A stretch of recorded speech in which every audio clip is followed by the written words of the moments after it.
പ്രിയം നിറഞ്ഞവരെ, ബൈബിൾ പഠന പാരായണത്തിൻ്റെ 131 ദിനത്തിലേക്ക് നിങ്ങളേവരെയും സ്നേഹപൂർവ്വം സ്വാഗതം ചെയ്യുന്നു. സാമുവേലിൻ്റെ 2-ാം പുസ്തകം 13-ാം അധ്യായവും ദിനവൃത്താന്തത്തിൻ്റെ 1-ാം പുസ്തകം 17-ാം അധ്യായവും 35-ാം സങ്കീർത്തനവുമാണ് ഇന്ന് ബൈബിൾ പഠന പാരായണത്തിനായിട്ട് നമ്മൾ എടുക്കുന്നത്. സാമുവേലിൻ്റെ 2-ാം പുസ്തകം 13-ാം അധ്യായത്തിൽ ദാവീദിൻ്റെ മകനായ അമ്നോൻ ദാവീദിൻ്റെ മറ്റൊരു മകനായ അബ്സലോമിൻ്റെ സഹോദരി സുന്ദരിയായ താമാറിനെ സ്നേഹിക്കുന്നു. സ്നേഹം അത് കാമമായി മാറുന്നു. അവളുമായി ശയിക്കാൻ ആഗ്രഹിച്ചുകൊണ്ട് രോഗം നടിച്ച് താമാറിനെ സ്വന്തം ഭവനത്തിലേക്ക് വിളിച്ചു വരുത്തി താമാറുമായി അമ്നോൻ ശയിക്കുന്നു. അതിനുശേഷം താമാറിനെ വളരെയധികം വെറുത്ത് അമ്നോൻ തൻ്റെ ഭവനത്തിൽ നിന്ന് പുറത്താക്കുന്നു. ഇതറിഞ്ഞ താമാറിൻ്റെ സഹോദരൻ അബ്സലോം ഒരു വിരുന്ന് സംഘടിപ്പിച്ചുകൊണ്ട് അമ്നോനെ വിളിച്ചു വരുത്തി അവനെ കൊന്ന് തൻ്റെ പ്രതികാരം തീർക്കുന്നു. പ്രതികാരം ചെയ്ത് അബ്സലോം ഗഷൂറിലേക്ക് ഓടിപ്പോകുന്നതാണ് അധ്യായത്തിൻ്റെ അവസാന ഭാഗങ്ങളിൽ നമ്മൾ കാണുന്നത്.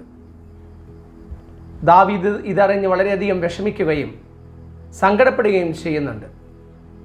പ്രിയം നിറഞ്ഞവരെ, ഈ അധ്യായത്തിൽ കാമം എന്ന വികാരം ഒരു മനുഷ്യനെ എപ്രകാരം നശിപ്പിക്കുന്നുവെന്ന് വ്യക്തമായി നമുക്ക് ദർശിക്കാൻ സാധിക്കും.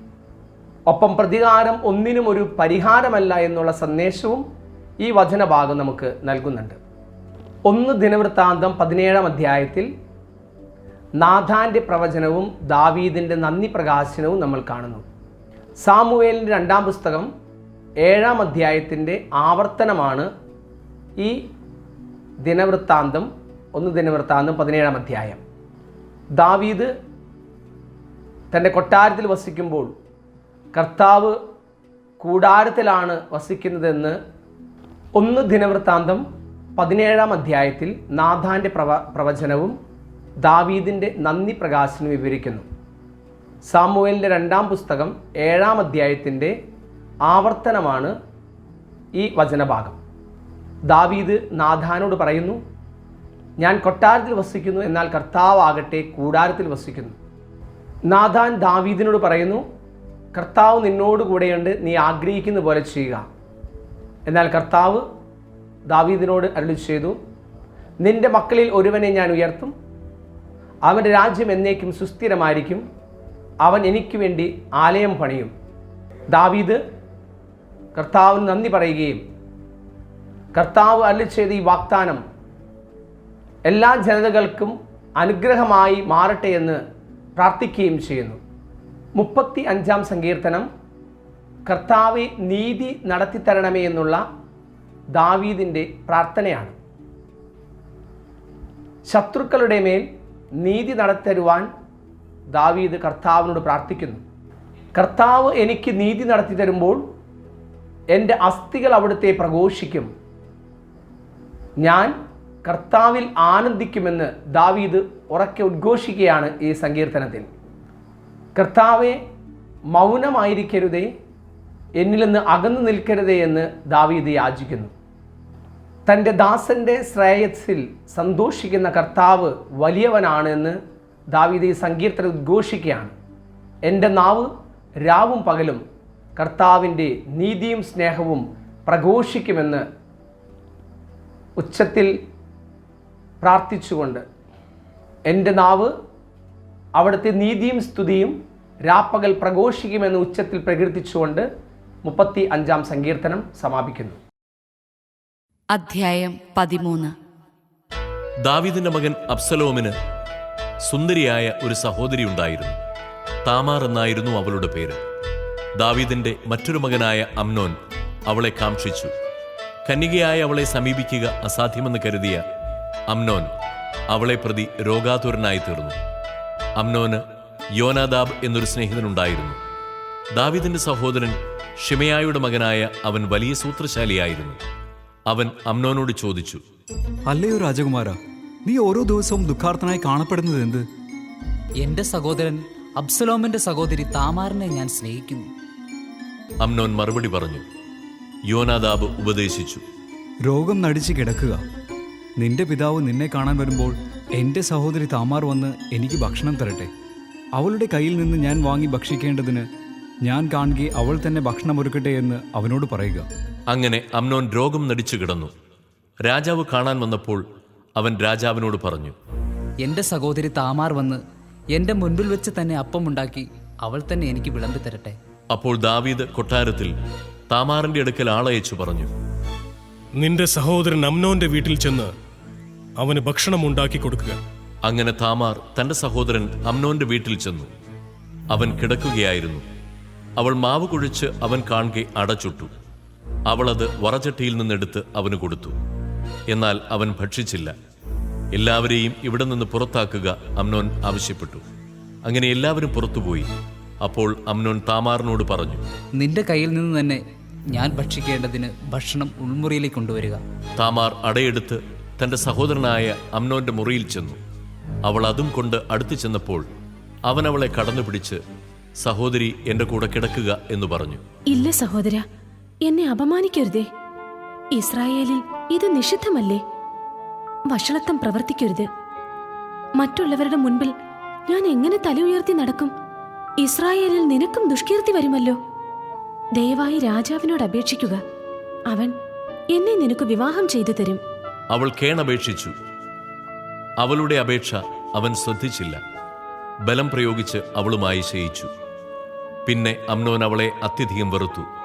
അവളെ സ്നേഹിച്ചതിനേക്കാൾ തീവ്രമായി ഇപ്പോൾ അവൻ അവളെ ദ്വേഷിച്ചു. എഴുന്നേറ്റ് പോവുക. അമ്നോൻ അവളോട് പറഞ്ഞു, ഇല്ല സഹോദര, നീ എന്നോട് ചെയ്ത തെറ്റിനേക്കാൾ ഭയങ്കരമാണ് എന്നെ പറഞ്ഞു വിടുന്നത്. അവൾ പറഞ്ഞു. എങ്കിലും അവനത് ശ്രദ്ധിച്ചില്ല. തന്റെ ദാസനെ വിളിച്ച് അവൻ പറഞ്ഞു, ഇവളെ എന്റെ മുൻപിൽ നിന്ന് പുറത്താക്കി വാതിലടയ്ക്കുക. താമാർ ധരിച്ചിരുന്നത് അവിവാഹിതകളായ രാജകുമാരിമാർ ധരിക്കാറുള്ള നീണ്ട കൈയുള്ള അങ്കിയായിരുന്നു. ഭൃത്യൻ അവളെ പുറത്താക്കി വാതിലടച്ചു.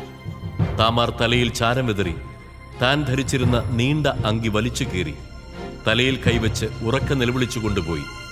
സഹോദരനായ അബ്സലോം അവളോട് പറഞ്ഞു, നിന്റെ സഹോദരൻ അമ്നോൻ നിന്റെ കൂടെ ആയിരുന്നുവോ?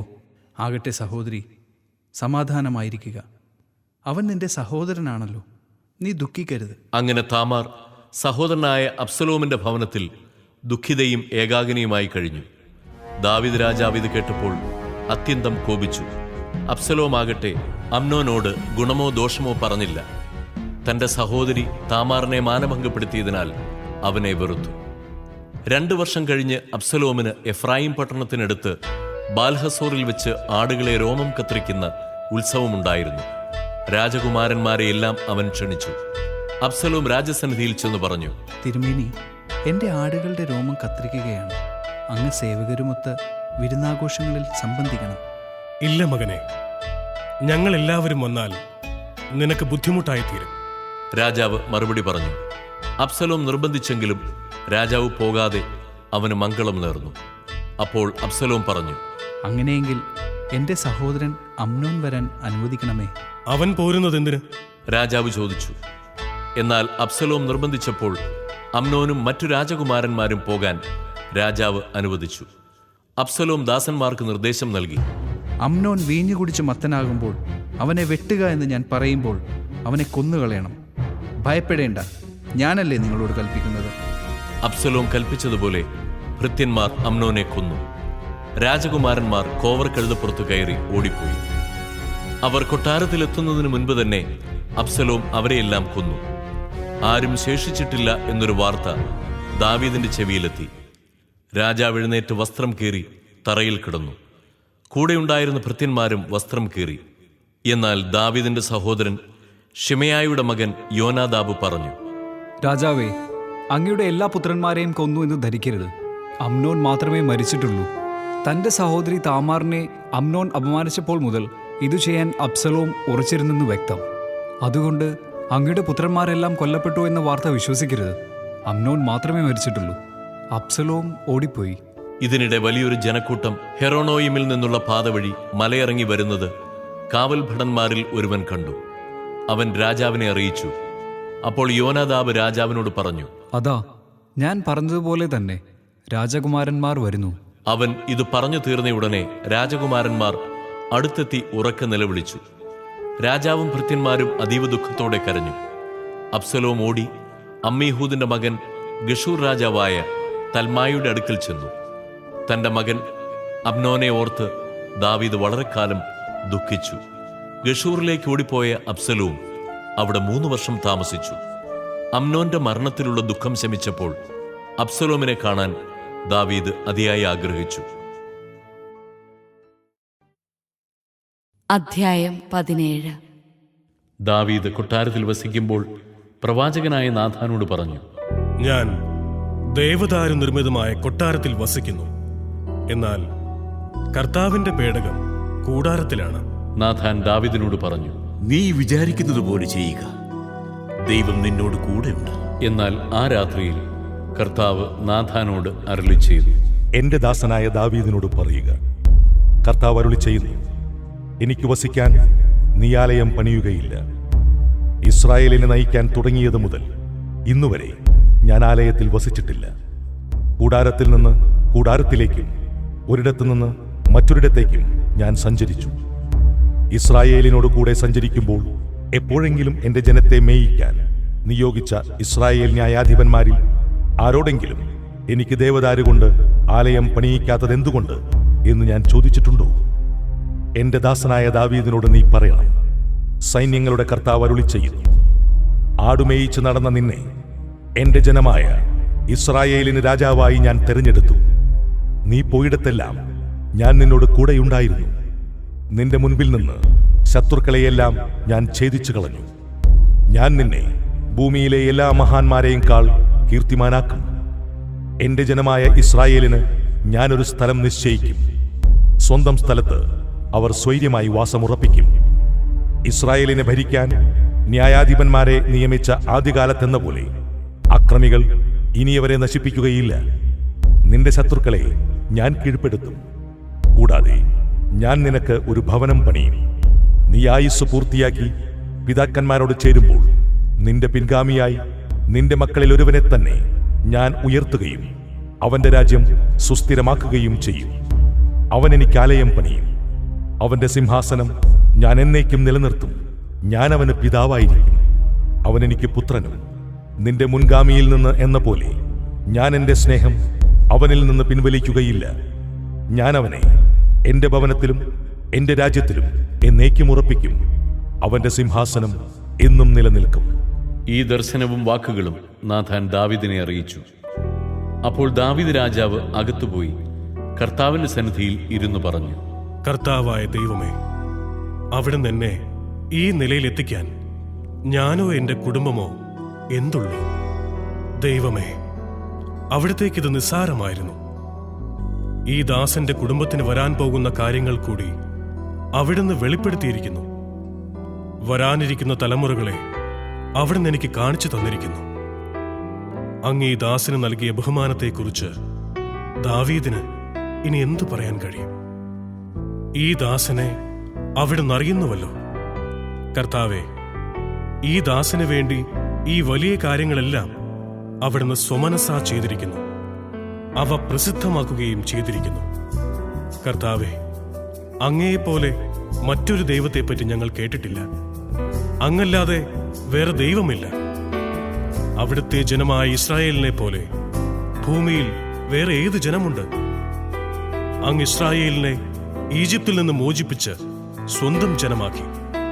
മഹാത്ഭുതങ്ങളും കൊടും ചെയ്തികളും വഴി അവരുടെ മുൻപിൽ നിന്ന് ജനതകളെ നിർമാർജനം ചെയ്ത് മഹത്വമാർജിച്ചു.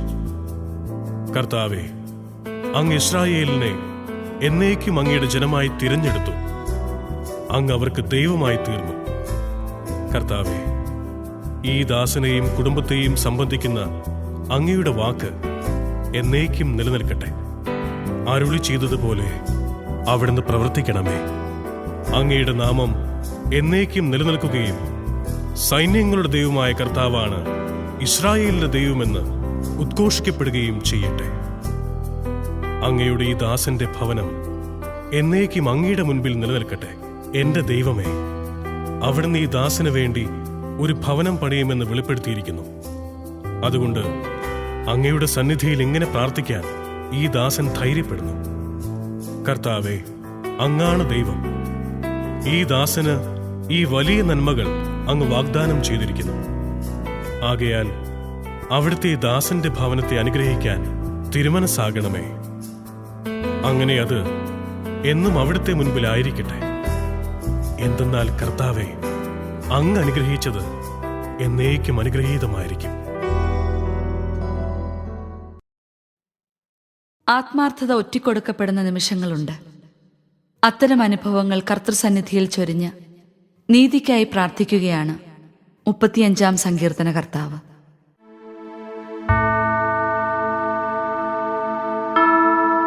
കർത്താവേ, എന്നിൽ കുറ്റമാരോപിക്കുന്നവനിൽ അങ്ങു കുറ്റമാരോപിക്കണമേ. എന്നോട് പൊരുതുന്നവനോട് അങ്ങു പൊരുതണമേ.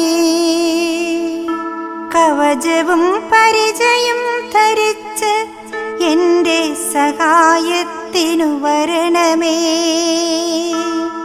എന്നെ പിന്തുടരുന്നവരെ കുന്തമെടുത്തു തടയണമേ. ഞാനാണു നിന്റെ രക്ഷയെന്ന് എന്റെ പ്രാണനോട് അരുളി ചെയ്യണമേ. എന്റെ ജീവൻ വേട്ടയാടുന്നവരെ ലജ്ജിതരും അപമാനിതരുമാക്കണമേ. എനിക്കെതിരെ അനർത്ഥം നിരൂപിക്കുന്നവർ ഭ്രമിച്ചു പിന്തിരിയട്ടെ.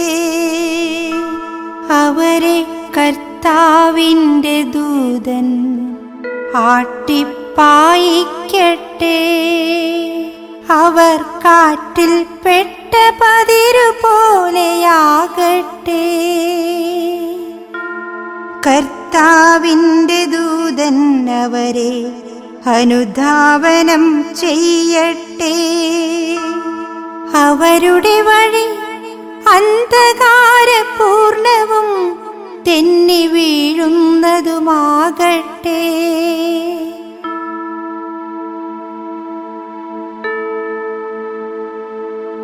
അകാരണമായി അവർ എനിക്കു വല വിരിച്ചു. കാരണം കൂടാതെ അവർ എന്നെ വീഴ്ത്താൻ കുഴി കുഴിച്ചു. അപ്രതീക്ഷിതമായി നാശം അവരുടെ മേൽ പതിക്കട്ടെ. തങ്ങൾ വിരിച്ച വലയിൽ അവർ തന്നെ കുടുങ്ങട്ടെ. അവർ അതിൽ വീണു നശിക്കട്ടെ. അപ്പോൾ ഞാൻ കർത്താവിൽ ആനന്ദിക്കും. അവിടുത്തെ രക്ഷയിൽ ആനന്ദിച്ച് ഉല്ലസിക്കും. കർത്താവേ, എന്റെ അസ്ഥികൾ പ്രഘോഷിക്കും. അങ്ങേക്കു തുല്യനായി ആരുണ്ട്? ബലഹീനനെ ശക്തരിൽ നിന്നും ദുർബലനും ദരിദ്രനുമായവനെ കവർച്ചക്കാരിൽ നിന്നും അങ്ങു രക്ഷിക്കുന്നു. നീചസാക്ഷികൾ എഴുന്നേൽക്കുന്നു. ഞാൻ അറിയാത്ത കാര്യങ്ങൾ അവർ എന്നോട് ചോദിക്കുന്നു. നന്മയ്ക്കു പ്രതിഫലമായവർ എനിക്കു തിന്മ തരുന്നു. ഞാൻ നിസ്സഹായനായിരിക്കുന്നു. എന്നാൽ അവർ രോഗികളായിരുന്നപ്പോൾ ഞാൻ ചാക്കുടുത്ത് ഉപവസിച്ച് ആത്മപീഡനമേറ്റു. ശിരസ്സു നമിച്ചു ഞാൻ പ്രാർത്ഥിച്ചു. സുഹൃത്തിനെയോ സഹോദരനെയോ ഓർത്തു ദുഃഖിക്കുന്നവനെ പോലെ ഞാൻ പ്രാർത്ഥിച്ചു. അമ്മയെ ഓർത്തു വിലപിക്കുന്നവനെ പോലെ കരഞ്ഞുകൊണ്ടു തലകുനിച്ചു നടന്നു. എന്നാൽ അവർ എൻ്റെ വീഴ്ചയിൽ കൂട്ടം കൂടി ആഹ്ലാദിച്ചു. ഞാനറിയാത്ത മുടന്തന്മാർ നിർത്താതെ എന്നെ പരിഹസിച്ചു. അവർ എന്നെ ക്രൂരമായി പരിഹസിച്ചു, എൻ്റെ നേരെ പല്ലിറുമ്മി. കർത്താവേ, അങ്ങ് എത്ര നാളിതു നോക്കി നിൽക്കും?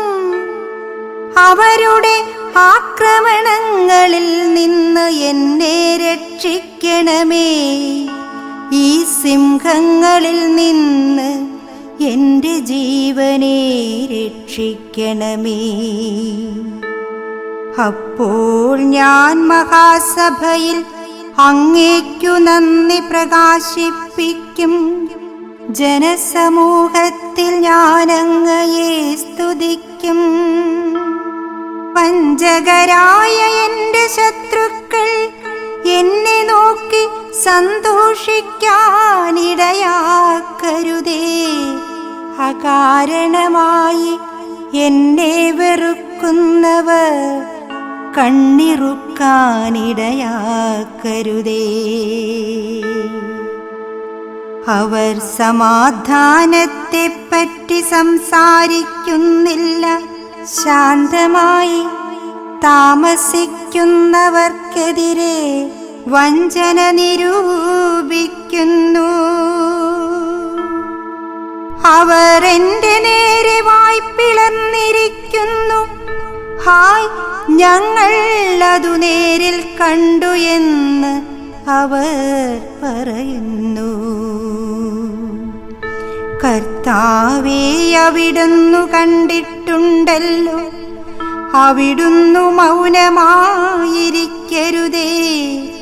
കർത്താവേ, എന്നിൽ നിന്നകന്നിരിക്കരുതേ.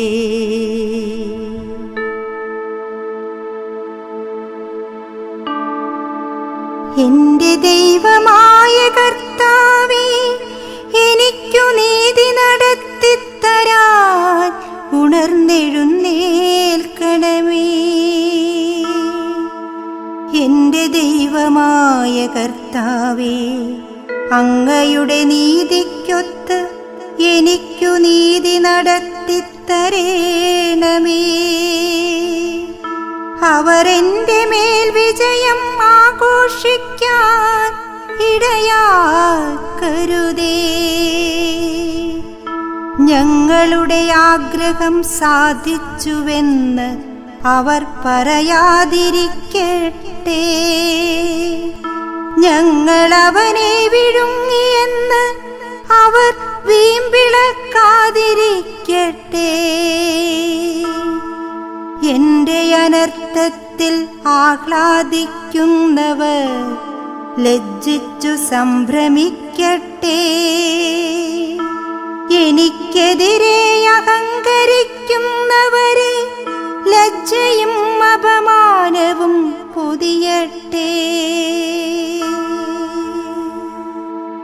എന്റെ നീതി സ്ഥാപിച്ചു കിട്ടാൻ ആഗ്രഹിക്കുന്നവർ ആനന്ദിച്ച് ആർപ്പിടട്ടെ. തന്റെ ദാസന്റെ ശ്രേയസ്സിൽ സന്തോഷിക്കുന്ന കർത്താവ് വലിയവനാണ് എന്ന് അവരെന്നും പറയുമാറാകട്ടെ. അപ്പോൾ എൻ്റെ നാവ് അങ്ങയുടെ നീതിയും സ്തുതിയും രാപ്പകൽ ഘോഷിക്കും.